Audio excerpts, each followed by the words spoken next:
Aujourd'hui, on va répondre à une question qui tue. Pourquoi des gens vont agresser sexuellement d'autres personnes?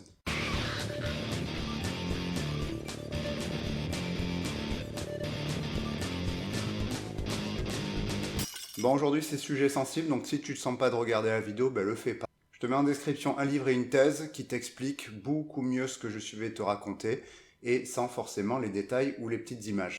Alors, on va pas parler ici des conséquences des agressions sexuelles, parce que là, tu as déjà des vidéos sur le stress post-traumatique, la classe ou le TDI. Mais aujourd'hui, on va parler de quel est le profil des gens qui vont tout d'un coup se mettre à agresser des gens. Sexuellement, je veux dire. Pour commencer, on va définir exactement ce dont on va parler, car tu vas voir en fait, selon la définition, les chiffres et les explications des phénomènes vont énormément changer.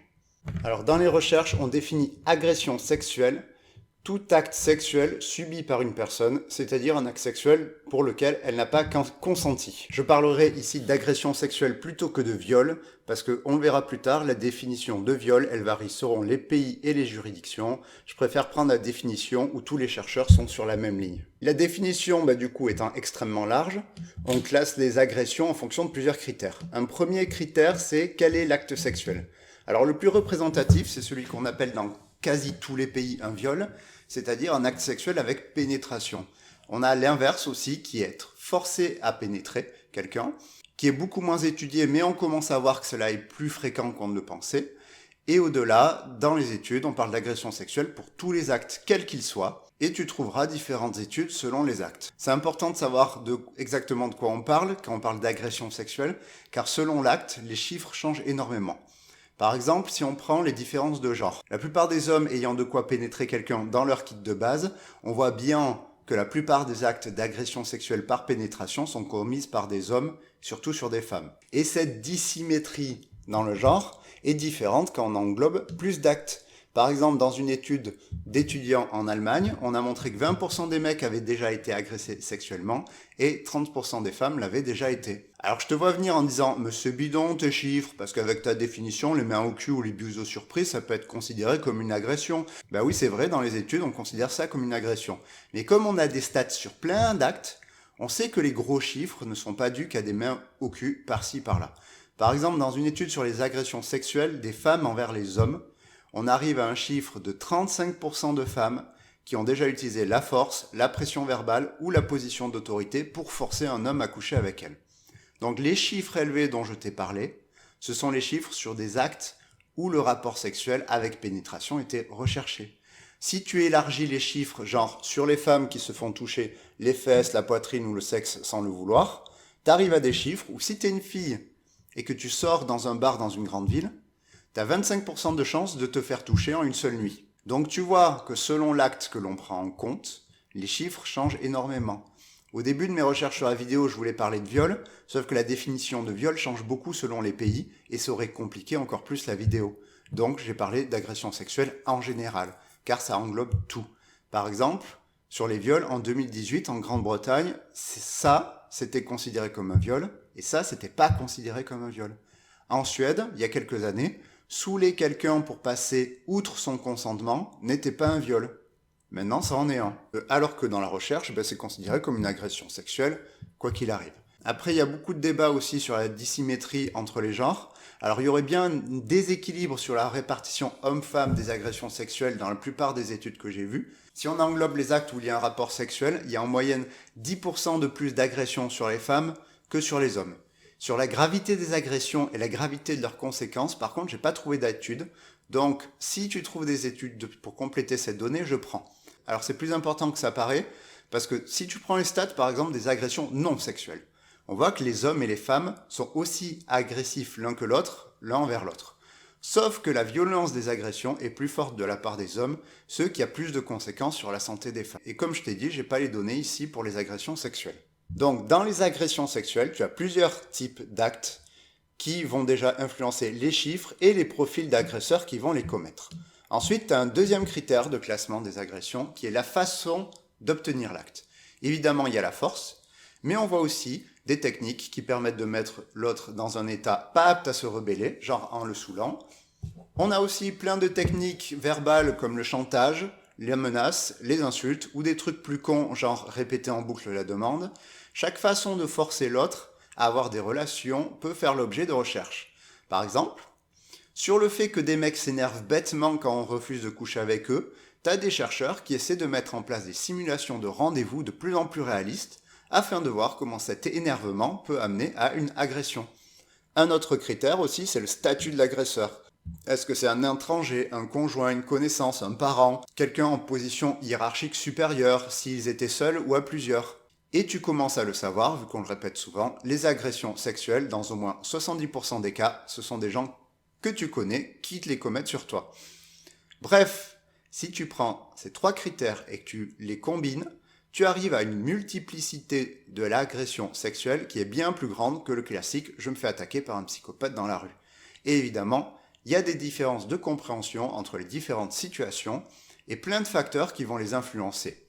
Et cela fait qu'il y a énormément de théories différentes sur les agressions sexuelles et pourquoi elles arrivent. Heureusement, tu as des chercheurs qui ont proposé un modèle qui essaie de toutes les regrouper. Si tu veux la liste des autres modèles les plus importants, tu peux aller voir le sommaire du livre que j'ai mis en description. Sinon, tu peux te renseigner sur le modèle de la confluence ou le quadripartite. Ce sont ceux qu'on retrouve beaucoup dans les études. Mais de toute façon, on retrouve ces 2 modèles dans le modèle que je vais te donner. Alors, petit point important, il y a eu énormément d'études sur les agressions sexuelles des hommes sur les femmes. Et donc la plupart des modèles se basent sur ce type d'agression. Ça fait à peine 10 ans qu'on essaie d'étudier les agressions des femmes sur les hommes, qui sont beaucoup plus fréquentes qu'on le croyait, comme le montrent les chiffres plus haut dans la vidéo. Donc pour le modèle, je vais partir du principe qu'on va expliquer qu'un homme agresse une femme. On verra après si on peut appliquer ce modèle aux agressions des femmes envers les hommes. Et après aussi, il y a des spécificités potentielles d'agression homosexuelle ou trans, mais comme je ne peux pas faire des vidéos de 4 heures, j'ai préféré prendre le modèle le plus connu, extrait de l'étude des agressions hommes sur femmes. Donc on va se focaliser sur les agressions des hommes sur les femmes. Ok, donc imaginons un mec avec sa meuf, qu'est-ce qu'il va faire qui va l'agresser? Déjà, la personne, elle a un corps, donc des variables biologiques. Le niveau de certaines hormones, par exemple, joue dans les agressions, et on a des cas extrêmes de désordres hormonaux qui créent des pathologies où les personnes vont agresser sexuellement les gens. On a aussi des variables neuro, notamment les fonctions neuropsychologiques d'inhibition qui sont capables de te faire arrêter un comportement. Dans un stage que j'avais fait, par exemple, un mec qui avait eu un choc frontal en voiture s'était mis à draguer lourdement toutes les filles. T'as aussi des études qui essaient de voir les différences biologiques entre ceux qui agressent et ceux qui n'agressent pas. Et étonnamment, c'est pas juste les gens chauds du slip qui agressent le plus les gens. Il y a un prédicteur d'agression sexuelle qui est par exemple l'hyposensibilité au stress qu'on retrouverait par exemple chez les psychopathes qui augmenterait les chances d'agression. Donc des agresseurs peuvent être en fait moins sensibles que les autres. Une personne, c'est aussi un environnement dans lequel la personne a vécu. L'environnement, ça joue à plusieurs niveaux. Déjà, tu as la culture dans laquelle tu grandis et on voit que le nombre d'agressions sexuelles est différent selon les cultures ou les environnements. Par exemple, on observe des agressions très nombreuses à l'adolescence, sûrement dues aux changements sexuels et hormonaux qui s'opèrent à l'adolescence, mais qui diminuent avec le temps. Et pouf, à l'université, ça remonte.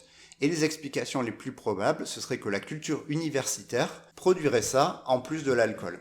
L'environnement, il est aussi familial, qui va nous influencer sur nos stratégies de vie, comment on voit le monde. Il y a aussi l'environnement qu'on va choisir. Par exemple, un homme qui va choisir une femme peu affirmée pour l'agresser plus facilement, ou un homme qui est excité par la domination, et donc va choisir les secrétaires les plus à même à être dominés, pour pouvoir les agresser en ayant le plus de plaisir possible. Et puis tu as l'environnement en tant que lieu et ses représentations. Par exemple, on a cru à un moment que dans les bars, les agressions avaient lieu surtout à cause de l'alcool. Sauf qu'elles ont aussi lieu car les bars sont associés à la sexualité et à la possibilité d'agresser si l'on veut. Et enfin, tu as des variables environnementales sociales.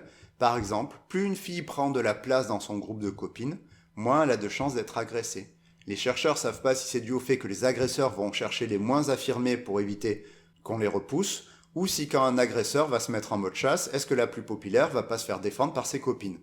Bref, ça c'est les facteurs internes et externes qui vont venir façonner une personne. Maintenant, il y a plein d'études comment tout ça va se mixer dans la personne avant l'agression. T'as 6 éléments à prendre en compte. Déjà la mémoire. Parce que la personne, elle doit avoir en mémoire son environnement pour être influencée. Et parce que la mémoire de la sexualité passée va jouer sur le deuxième élément qui est l'excitation sexuelle. On a rarement vu des gens agresser des bateaux car l'excitation sexuelle va évidemment être lié à la sexualité. Il y a aussi évidemment l'attention. Si tu ne te focalises pas sur ta sexualité et la victime, tu vas agresser personne. On a le contrôle de soi qui joue beaucoup. Tu peux être hyper excité par les gros seins, mais n'agresser personne si tu as les capacités d'inhiber ton comportement sexuel. Ensuite, il y a la perception. Alors là, tu comprends bien que si tu es excité visuellement par des stimuli visuels, tu vas régir fortement aux stimuli visuels, c'est-à-dire à ta perception. Mais ça va plus loin dans les études. Par exemple, tu as un phénomène connu qui est que les hommes vont surinterpréter des signaux féminins comme étant sexuels alors que non. Les femmes aussi, elles ont ça, mais beaucoup moins fortement que les hommes. Et les chercheurs essaient du coup de savoir pourquoi des hommes vont le faire alors que d'autres non. Pour pas te gâcher le suspense, t'as un mélange d'alcool, de besoin de sexe sans sentiment, et la croyance que les femmes sont fourbes et jouent à un jeu, ce qui veut pousser à croire qu'il y a toujours quelque chose derrière l'intérêt qu'elles portent. Ensuite, on a les émotions, et on reviendra dessus plus tard.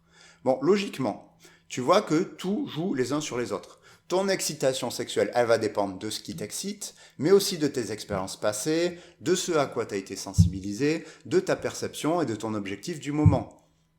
Tu vois bien aussi que ton attention dépend de ce qui est présent au niveau perceptif ou ta sensibilité à être excité. Tu as plein d'études comment tout cela interagit, mais le plus important pour cette vidéo, c'est de savoir quel est le résultat de toutes ces interactions qui va créer une agression sexuelle. Et on voit 4 grands résultats qui vont venir fortement influencer si une personne va t'agresser sexuellement ou pas. On a les problèmes émotionnels et de gestion de soi, le besoin de proximité affective et de contrôle, les pensées permettant une agression, genre « non mais elle s'habillait comme une pute, j'avais le droit de la violer », les excitations déviantes, du genre « je suis excité par le pouvoir que j'ai sur les autres » ou « je suis excité par la violence ». On va commencer par la plus controversée, car c'est celle où on est le moins sûr que cela joue dessus. C'est les excitations déviantes. Alors, ce qui est considéré comme une excitation déviante, c'est une excitation sexuelle pour ce qui va faire du mal à l'autre. Par exemple, être excité devant un film de viol. On a remarqué dans les études un lien entre le fait d'en avoir, ce type d'excitation, et d'agresser sexuellement les gens. Lien retrouvé dans énormément d'études, sauf que, quand on a fait des études en prenant des variables physiologiques, comme le sang qui arrive dans la bite du mec, le résultat, c'est pas du tout le même. En gros, on a pris des gens et on a mis un capteur sur leur bite pour savoir ce qui les excite et on mettait des vidéos, des photos de simulation d'agression, de viol ou autre. Et là, on voit que la différence d'excitation entre les agresseurs sexuels et les non-agresseurs, elle est quasiment nulle. En gros, la bite des agresseurs est aussi stimulée par les agressions que la bite des non-agresseurs. Il y a plusieurs explications possibles. Soit les non-agresseurs, ils sont excités mais ils osent pas le dire contrairement aux agresseurs, soit ils ont une déconnexion entre leur réaction génitale et leur désir sexuel, c'est-à-dire, en fait, c'est pas parce qu'il y a une excitation génitale qu'il y a une envie de sexe. Au cas où tu le saurais pas, quand on montre des images de cul à des gens, t'as très souvent une excitation génitale. Mais ça donne pas forcément envie de sexer. C'est d'ailleurs une différence dans les études entre l'excitation des hommes et des femmes.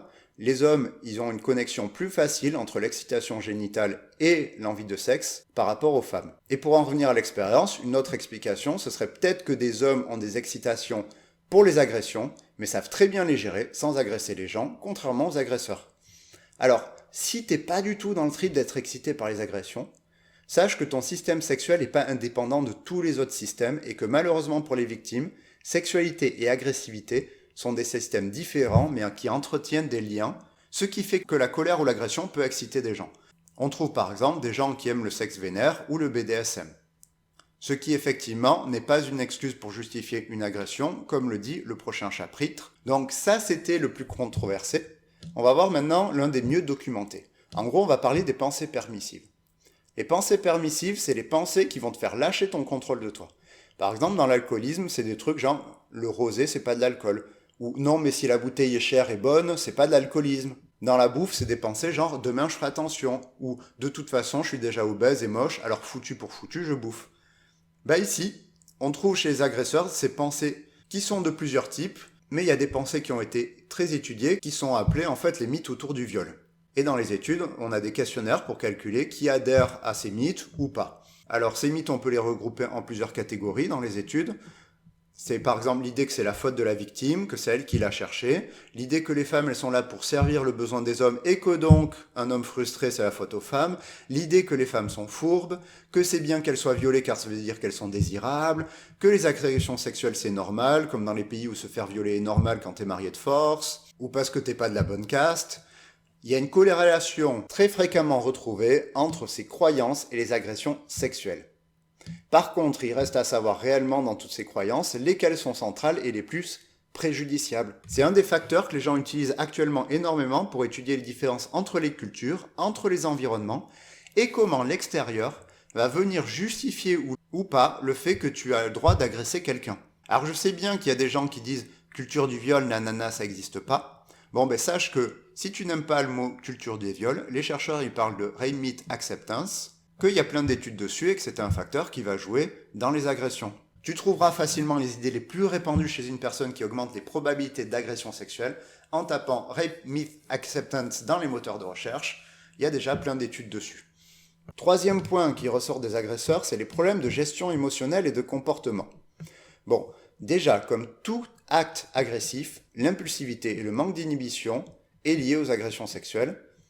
Et de manière générale, on observe un lien inverse entre la gestion des émotions et les agressions sexuelles. Plus les gens se gèrent correctement émotionnellement, moins ils agressent les gens. Alors pour des émotions comme la colère, tu comprends bien. Par exemple, le mec a la dalle, la femme lui dit non, il se fout en colère qu'il n'arrive pas à gérer, ou n'a pas envie de gérer parce qu'il croit que c'est légitime comme on a vu dans le chapitre d'avant, et finit par l'agresser, que ce soit verbalement ou sexuellement. Mais tu as des liens moins évidents. Par exemple, tu as un lien fréquent dans les études entre agression sexuelle et peur d'être mauvais au lit.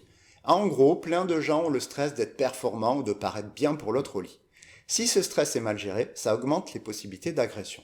L'explication des chercheurs serait que de mettre l'autre en position de soumission permettrait d'éviter son jugement et la situation dans laquelle on pourrait être mis mal à l'aise. Ça baisse les enjeux de la situation et c'est donc plus confortable d'agresser quelqu'un que de se voir dans un miroir. Une réaction très narcissique en fait pour potentiellement éviter les retours négatifs. Ceux qui au niveau émotionnel, comme tu as dit, est complètement con, puisque ça amène plus de négatifs, mais comme on a dit, moins tu gères tes émotions, plus tu agresses. Et enfin, un dernier point, c'est les difficultés sociales et affectives de la personne qui vont augmenter les agressions.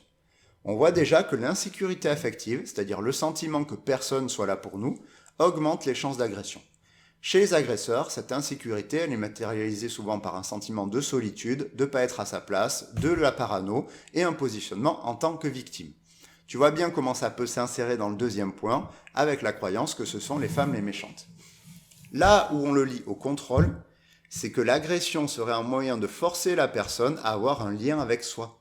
Alors comme pour les excitations déviantes et la domination, ça vient du fait que la sexualité n'est pas dans un système isolé des autres.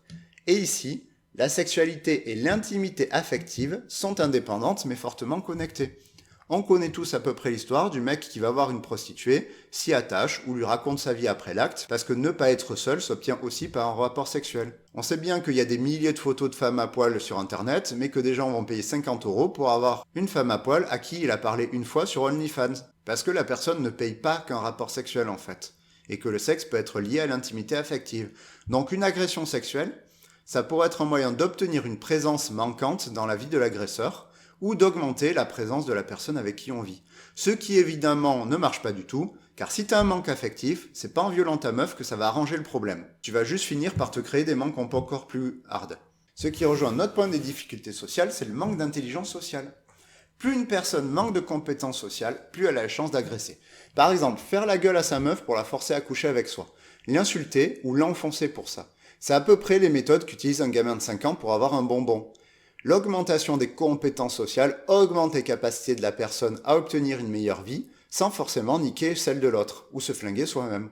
C'est comme ça que les chercheurs expliquent que la grosse montée des agressions en début de l'adolescence diminue au fil du temps. On peut parler aussi des compétences sociales pour obtenir nos besoins.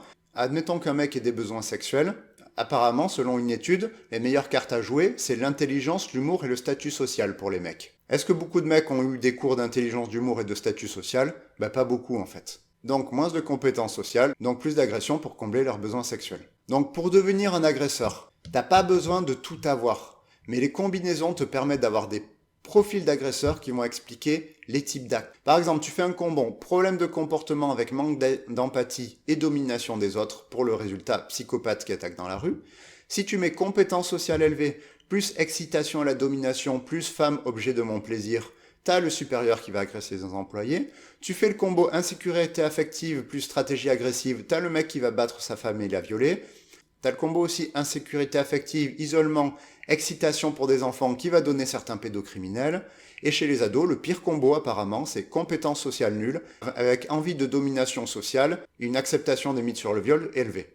Donc la personne qui agresse dans le modèle, elle a un retour positif qui fait qu'elle va recommencer par la suite, ou carrément se créer un environnement où elle pourra agresser les gens de façon acceptable.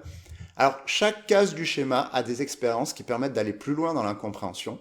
Ça, c'est les modèles issus de la recherche sur les agressions hommes et femmes. Qu'est-ce que ça donne sur les recherches d'agressions femmes sur hommes? Alors déjà, il y a un gros biais. Pour l'instant, on en est au début des études, donc on calque les mêmes points sur les femmes, alors que peut-être il y a d'autres spécificités qu'on ne connaît pas encore. Par contre, tous ces points se valent dans les études sur les agressions féminines. On voit les mêmes attraits pour le sexe liés aux agressions, on voit les mêmes problèmes affectifs et sociaux. Alors tu as des chercheurs qui pensent qu'il serait plus important chez les agressions féminines car le système d'attachement a l'air plus relié au sexe chez les femmes que chez les hommes, mais d'un autre côté, tu as des expériences qui montrent que les agresseuses ont aussi plus de penchant pour le sexe sans sentiment, donc ça serait pas cohérent. Pour la gestion émotionnelle, je n'ai pas vu d'expérience dessus, encore, mais j'ai dû pu en louper aussi. Et pour les mythes autour du viol, on commence à les chercher. On voit bien qu'il y a dans la société des pensées genre un homme peut pas se faire violer ou il a dû prendre du plaisir le cochon. Reste à savoir qu'elles jouent sur la même manière que les femmes qui agressent que sur les hommes qui agressent. Il y a quelques études qui voient des différences. Dans une étude, apparemment, des femmes agresseraient plus les hommes compulsivement et pour garder un lien quand elles sentent qu'elles perdent le contrôle de la relation, alors que les hommes chercheraient plus la puissance et la domination par le sexe. Vu que les études commencent à peine, c'est difficile à dire si on peut calquer le modèle sur d'autres types d'agressions, qu'elles soient hétérosexuelles, homosexuelles ou trans. Il doit y avoir plein de points communs, mais sûrement quelques spécificités en plus. Alors, on va bientôt finir la vidéo car c'est le modèle que je voulais te montrer. J'aurais été très heureux, à la fin de la vidéo, de te dire comment on peut du coup modifier le comportement des agresseurs. Mais après mes recherches, il a bien fallu que je me rende compte que l'évaluation de ce qui marche ou pas, elle est complètement à la ramasse, et qu'il y a très peu d'études fiables sur les milliers de programmes qui ont été créés. Est-ce que ça veut dire qu'il n'y a rien qui marche? Non. Ça veut dire qu'on n'a pas beaucoup de preuves concluantes pour l'instant. Ce qui est un peu étrange vu que l'on connaît quand même assez bien comment fonctionne un agresseur. Donc je ferai peut-être une vidéo dans quelques années, mais là je suis pas motivé à parler de choses potentiellement inutiles actuellement. Il y a beaucoup de problèmes qui font que l'efficacité n'est pas étudiée. La première, c'est que comme les narcissiques et les antisociaux, les agresseurs ils vont pas se présenter chez les professionnels ou les chercheurs pour qu'on puisse avoir un retour sur leur comportement. Que les gens forcés à être aidés parce qu'ils sont passés chez le juge ne sont pas les plus enclins à suivre un programme. Et aussi parce qu'il y a plein de profils qui ne finiront jamais par savoir qu'ils sont des agresseurs. Parce que plein de gens n'ont pas intégré que mettre en place une stratégie agressive pour obtenir un consentement est considéré comme une agression sexuelle. L'agression sexuelle n'est pas juste utiliser la force pour soumettre quelqu'un. Donc arriver à recruter des gens pour leur faire répondre à des questionnaires anonymes, pour comprendre la différence entre ceux qui agressent ou pas, on y arrive facilement. Ensuite, aller voir les agresseurs pour leur faire tout un programme pour changer. Pour le recrutement, c'est beaucoup plus compliqué.